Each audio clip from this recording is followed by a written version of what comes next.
Hey guys, welcome to the Touchdown Table. I'm Ryan, that's Tyler, that's Jordan. This is going to be an interesting video because it's going to be a breakdown of the current college football playoff picture, the rankings, the playoff race, who we think's got a good shot at getting in, who's a 50-50 chance, and who's really going to need some help to get into those top four spots when it's all said and done.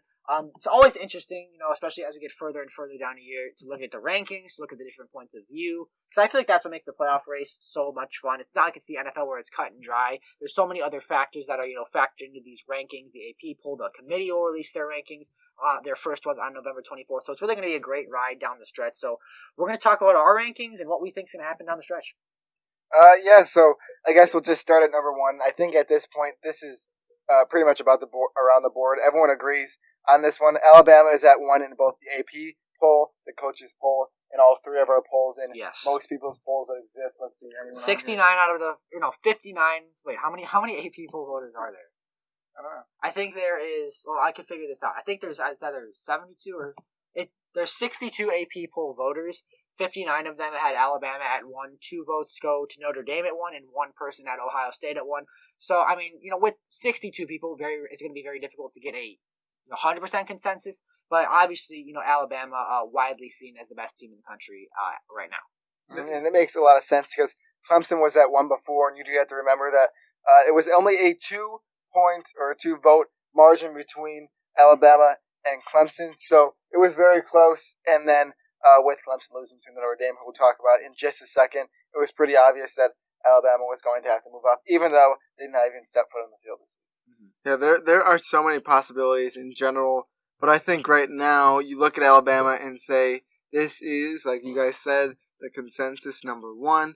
I mean, it's looking good for them right now. I don't think they're going to not totally to drop. Their game next week has been postponed against LSU, something to mention as well. Well, let's go through 1, 2, 3, and 4 right now, the current picture, and then we'll talk about some other possible teams. So let's move on to number 2 right now in the AP poll, at least. That's Notre Dame. Yeah, it's Notre Dame, and I think that's one that's pretty obvious. Some people could flirt with the idea of putting Ohio State there, or some people still have the audacity to put Clemson in front of Notre Dame after they just lost to them. And I know you can make some sort of an argument that in the long run, Clemson is going to be the better team. They did not have Trevor Lawrence in the game that they just played.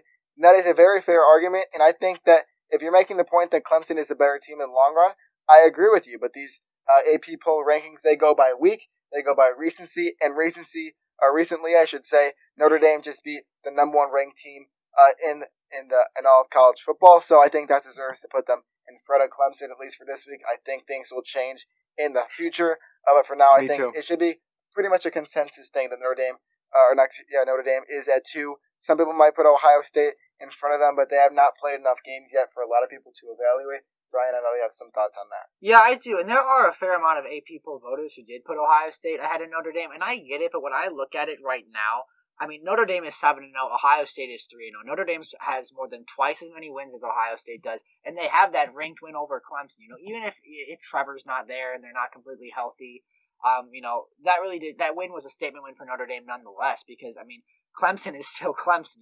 They have these other players. They won without Trevor last week. I guess it was sort of 2 weeks ago now against Boston College. Wasn't pretty, but they got it done. And I said this on our podcast. I'm going to say it here.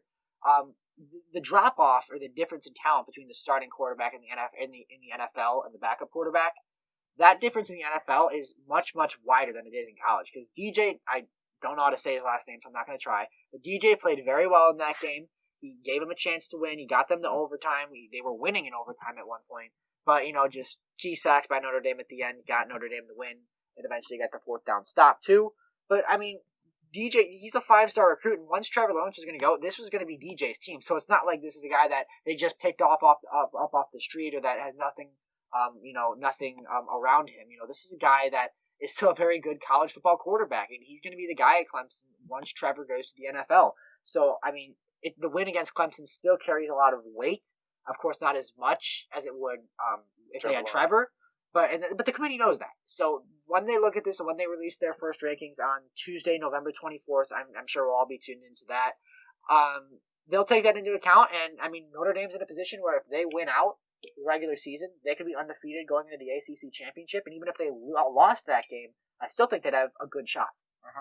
Absolutely. So we talked about a lot about Notre Dame, and you also talked But Ohio State, who comes next up in this, I don't think we need to cover them that much. They haven't played many games, but the games they've played have been phenomenal. Justin Fields has 13 touchdown passes this year compared to 11 incompletions. More touchdown passes than incompletions. That is a phenomenal stat. He's really been going off. I know they haven't really played anyone. I know there's not many tough teams on their schedule, but they are playing really, really great right now. Justin Fields is having a better season than the people predicted, even though he was predicted to do extremely well. So I think Ohio State definitely has to be up there with the best. They are. I mean, you don't really have to watch these guys that much to know that they're still good. Even though they haven't played really proven teams, we still know they're still good.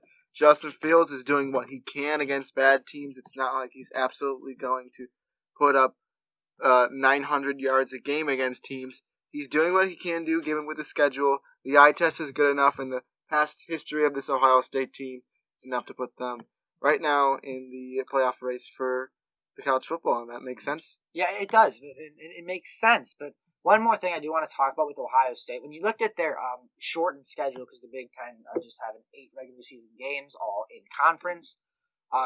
The marquee game was week 2, Halloween night, Penn State, but it turns out Penn State is 0-3 right now. So when we thought that if Ohio State won that game, that'd be a great win on the road to put on your resume, ranked opponent. Well, Penn State's not just unranked, they're winless. So that win against Penn State is looking less and less impressive. Yeah. And it's not Ohio State's fault, but that's just how this is that's just what this is gonna come down to. Resume, strength of schedule, how many ranked wins do you have? What are the records of the teams that you've beaten? And if Penn State keeps losing, that could hurt Ohio State. Again, Michigan, that game's scheduled for December 12th. Michigan, Ohio State, always a big matchup, but Michigan is 1-2 right now. Harbaugh's seat is red hot, and they've got a tough Wisconsin team coming into their place tomorrow to play. So they could very well be 1-3. So these games that Ohio State initially thought could boost their resume might not be able to. Now, let's not forget, they do play, as of right now, number 10 in the AP poll ranked Indiana on November 21st.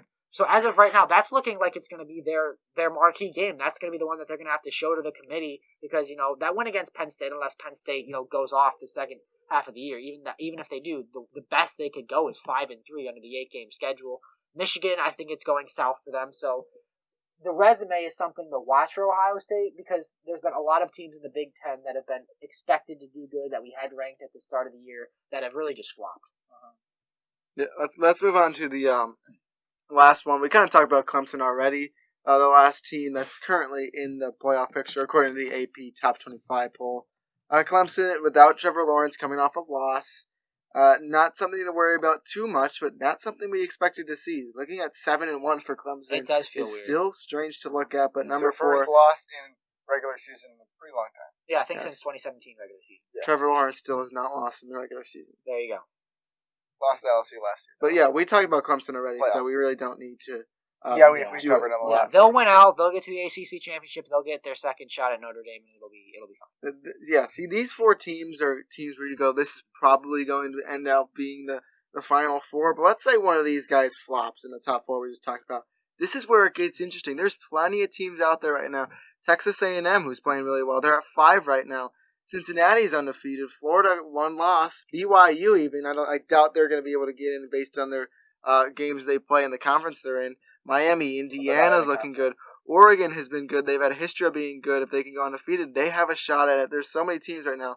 Georgia as well, who started off very hot. If they can get things going again. I don't think I think they're pretty much out. I think they're out. Because for Georgia to get to the SEC championship, they've got to win out, and Florida's got to drop 2. Yeah, when you look at Florida's schedule, I no way. Let's say Georgia made it to the SEC championship game and beat Alabama. They never beat Alabama. Let's say they did that. I think they still have a shot at this. Yeah, they have a shot, but it's not a good shot. I mean, all these teams could technically have a shot at it, but for a lot of them, it's not a great shot. Yeah, and Georgia's not thinking about that right now. They're thinking about winning 1 game. Yeah. They're trying to go 1-0. Yes, as a football team, that's what you got to do. Well, no, yeah, it's just I think it's a good mentality overall because they're upset about that loss. They're upset about what happened, but at the end, you turn the page, you learn from it. And I'm not sure who they play next, but whoever they play, they're going to try and win that game. I don't know if anyone has their schedule pulled up. Georgia's playing Missouri next, if that's what you're asking. Missouri. Yeah, that's probably one of the few SEC games that haven't been canceled yet. So, hopefully that stays the same. Yeah. Yeah, because they've been hit hard with COVID, but it was bound to happen. But yeah, I mean, Georgia's a team that the expectation there, and they talked about this in the broadcast in the game with Florida. The mentality there in Athens and around that team is national championship. Like that's the goal. Like anything less than that is. It was looking good early in the season too. It was going into that Alabama game. People thought Georgia was going to win this thing and that they were going to look really, really good this year. Then Stetson Bennett flopped, and really this whole team has not played as well since. The quarterback situation is not. Like they just don't know what they're doing. I don't even know if they've named a starter. At least at the time we're making this, I don't know if they've confirmed. They still said Bennett. Have they? Okay, that's what I saw. I mean, he looked Maybe great. Things have changed. He looked great in the Auburn game, but I mean, then they got who? They got DeJuan Mathis, who's there. He's been kind of up and down. And then also JT Daniels, the former USC quarterback. That's a lot of people want to see him. Yeah. A lot of people want to see him, but I think it's worth a shot. But I don't. I mean, there was maybe some injury concerns, maybe that I was possibly hearing about. But that's the thing I saw. We'll see because I mean the defense is great, the running backs are great, the offensive line is always good there, and they plummeted in the AP. But I don't know where are they in the AP. I have them at 13 in my rankings. The AP has them at 12, so we're almost the same. So yeah, there's our little Georgia talk, even though they're kind of basically out of it. Yeah, and something I want to talk about as well. We talked about 1 through 4, but I want to talk about 5 and 6, and that's the Texas A&M Aggies, and then the Florida Gators. In that order, Texas or A&M at 5, and the Gators at 6. I think right now Cincinnati and BYU are right behind them, but with those two, I feel like it's going to be really tough for them to make the playoffs just based off their schedule and who they're playing. Even if they go undefeated, I think they're still. They don't have a phenomenal shot at it. But with Texas A&M and Florida, I think they have a shot to make their way into the top 4 and into the playoffs. So I wanted to discuss them for a little bit. Yeah. Honestly, I haven't watched Texas A&M that much, so I can't tell you that much about them. But with Florida, I like how they're playing. Their defense kind of tend to flop sometimes, and that's kind of weird because their defense was pretty good last year. They lost some decent players on the defensive side of the ball. But Kyle Trask and Kyle Pitts in that offense have really been playing well. They've really turned it up, and I think that if their offense keeps playing this good, then I think they have a shot to make the playoffs. It's going to be tough with both of these teams, but they are fighting their way to get in. Texas A&M, if you're wondering, 5-1, and Florida is 4-1. Yeah, with both of these teams, one of the top 4 is going to have to lose a game or two for these guys to get in. I'm sure there's head-to-head matchups between them at some point, or we'll get to a championship game. What do you mean? Like, does A&M play Florida? Well, they beat Florida. Really that's why they're ahead of them right now. Yeah, and they should be. That makes sense. We sometimes got to overthink and be like, okay, strike. We got to think about strength of schedule, who have you played, what are the records of your teams that you've played. But when you have a head-to-head comparison like this, and you say, oh, they beat them, I think they should be ahead of them right now. And then you say, basically, Texas A&M's not getting to the SEC championship because they're in the SEC West, and Alabama's going to be there in the SEC West. They're going to be representing the SEC West in the SEC championship. Alabama already destroyed Texas A&M. 52-24 was the score of that game. So I know you lost to Alabama, but when it's that bad, the committee's going to see that and take note of that. So basically, the SEC championship is going to be Alabama and Florida. Probably there's a high % chance of that happening. There was a stat like the last I don't know, it was 5 years maybe. The winner of the Georgia-Florida game has gone on to win the SEC East, unless Florida has a meltdown in the final stretch of the season. That will happen again. So it's going to be Florida and Bama in the SEC championship game. I say that with confidence. So say Florida beats Bama. So then you got 1 loss Bama, 1 loss Florida, and then maybe Texas A&M wins out. So then Florida beat Bama. Bama beat Texas A&M. Texas A&M beat Florida. And it's that triangle of parity that the committee is paid to solve. Well, in that scenario, I think Florida will be the one to get in. Because of the conference championship. Yes, because of the conference championship, because they beat, well, at least right now, the number 1 team in the AP poll. Yeah. I mean, that to me proves that you're deserving to get in. But once again, to get in, one of the top 4 teams, Alabama, Notre Dame, Ohio State, and Clemson, need to play better. Otherwise, these are not looking like opportunities. There's other teams out there as well, just so we can throw the opportunities out as well. BYU, Cincinnati, Jordan mentioned that earlier. Miami, Indiana's playing well. Oregon, we talked about Georgia already. There's so many teams fighting for this last spot that you could say, okay, this is really close between these guys. I would say Jordan mentioned earlier the top 2 tier right now are A&M and Florida. Yeah. But then after that, it's like it's anyone's game at that point. It's just really. Like who wants to keep themselves in contention at least for this and see what happens. And you have to have some really good wins. You have to win by a lot. You have to beat some ranked teams if you have them on your schedule. And for other teams that I want to talk about, Cincinnati and BYU, That's kind of where the second tier is for me. Both of these teams undefeated. They're not really playing many tough people, so it's going to be tough for them. It drops to Miami, Indiana, Oregon, who's only played one game, Georgia, Wisconsin, Oklahoma State, who's at 5-1. So all these teams, there's a reason that they're not all the way up there because their schedule is not that good. They haven't proved themselves yet. So they really have to play their absolute hearts out, especially if you're Oregon sitting here at 11 right now. You don't have a very long schedule, so you need to win, and you need to win good if you want any shot of even creeping up towards 5, 6, or making a playoff spot at 4. So it's going to be really tough for a lot of these teams. They're going to really have to play great. And for many teams like Cincinnati and BYU, you need to really rip teams to show how good you are if you want any shot at getting into the playoffs. And this is the last thing for me, because we've kind of gone through all these teams now, but I just want to hear your opinions on just a percentage here, because really I doubt Indiana is going to make the playoffs. They're 3-0 and playing well and have beat some pretty good teams. You talk about Penn State, now that win, not as good, but at the time, very impressive. But what are the chances, percentage-wise, that this team gets in? Just I want both of you very quickly. Well, I think the answer to that question is, what are the chances that Indiana beats Ohio State when they play?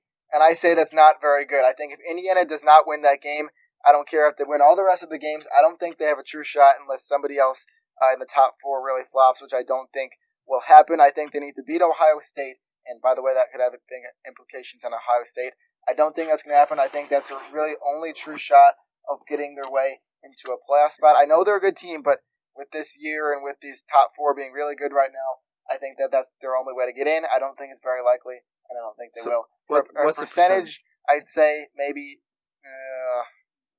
let's go 20%. Oh, that's higher than I was going to. 15. Okay, well, I want to ask you this before we get to Ryan. 10. So you think if they were to go undefeated, and that means they would beat Ohio State, do they get in? Do they win the conference championship? Yeah, let's say they go undefeated and get all. Yeah. Are you asking him or me? Yes, Jordan. You're asking me if they do not lose a game at all for the rest of the season, that means I think they do. If they beat Ohio State pretty nicely, and then they win their game for the conference championship, I think yes, they do make their way in. I don't think that'll happen, but if they are somehow able to pull that off, then I think they really have a good resume to make it in. All right, Ryan, what's your percentage that Indiana has a shot at this? Well, the key is their 2 big games are going to be at Ohio State and at Wisconsin. And, Wisconsin had some COVID problems, but at least as of the time we're making this, it looks like they're going to be able to get back on the field on Saturday night to take on Michigan. So that's good for them. But the key is, say they lose to Ohio State, them and Ohio State are both in the Big Ten East. So for them to lose to Ohio State and make it to the Big Ten championship game, that's not realistic. I mean, if they want to make it to the Big Ten championship game, they got to beat Ohio State. Because they got to win the Big Ten East. In Ohio State, it's really their conference to lose, honestly. The expectation is that they're going to win this conference. The expectation is for them to win their games pretty decisively. Even games where they're playing other good teams, they've won pretty decisively in the past. So I think for Indiana, what they have to do is you have to, basically win out and win the Big Ten East, or, somehow beat Ohio State, lose to someone else, and have Ohio State lose another game that's not to you. So it's really not likely, but I think for them to get in, they got to run the table. I mean, because if you lose to Ohio State, you're not going to the Big Ten championship. And then Ohio State being in the Big Ten championship and someone else, that's another game for them to put on their resume. I give them a 10% chance. I'd love to see it. They're such a fun team to watch. I mean, really caught everyone's attention after the crazy ending of the Penn State game. And they beat Rutgers decisively. They beat Michigan decisively. They've got a winnable game tomorrow against Michigan State. So they could very well be 4-0. They're in it until they're not, but I'm going to give them a 10% chance to get it. Yeah, they need to run the table. They have a shot. They're playing 2 ranked teams right now in Ohio State and Wisconsin. They drop one of those games, so it's not looking good for them. Yeah. No, I mean, they're in control of their own destiny. But just to recap here, this was a fun video to make. Just because college football playoff, thinking about it, it's so interesting to look at it and see all the possible things that could happen. Right now, I would say solidly, most people would say the top 4: Alabama, Notre Dame, Ohio State, and Clemson. Do we all that have would be the playoffs? Yeah. Okay. Yes, maybe not in the exact order for all of us, but who doesn't? Well, I do have that order. But I have Ohio State at 2 because I think you said Ohio State at 2. No, I thought you said Notre Dame at 2. If you're reading that. Oh, I I thought I heard you wrong. But if you did say Notre Dame at 2, then yes. Yeah, I got Bama, Notre Dame, Ohio State, Clemson right now. And that's what the AP has. That's what we all have. Okay, cool. And I think that's the most likely outcome to see what happens in the playoffs. But if, like I said, if one of those teams drops something, then there's so many teams behind, it's going to be interesting to see, as it always is in college football. So thank you guys for watching this video and tuning in to get our opinions on this. Make sure to like this video, subscribe to our channel, hit the notification bell, comment your opinions down below about who you think could get into the college football playoffs, who's not going to make it. We'd love to hear what you guys have to say. Make sure to go check out our podcast, the Touchdown Table Podcast, anywhere you can find podcasts, Spotify, on the podcast app, Apple. They're all over the place, so go check it out if you want to hear more football opinions from us. And with that, we'll see you guys later. See ya.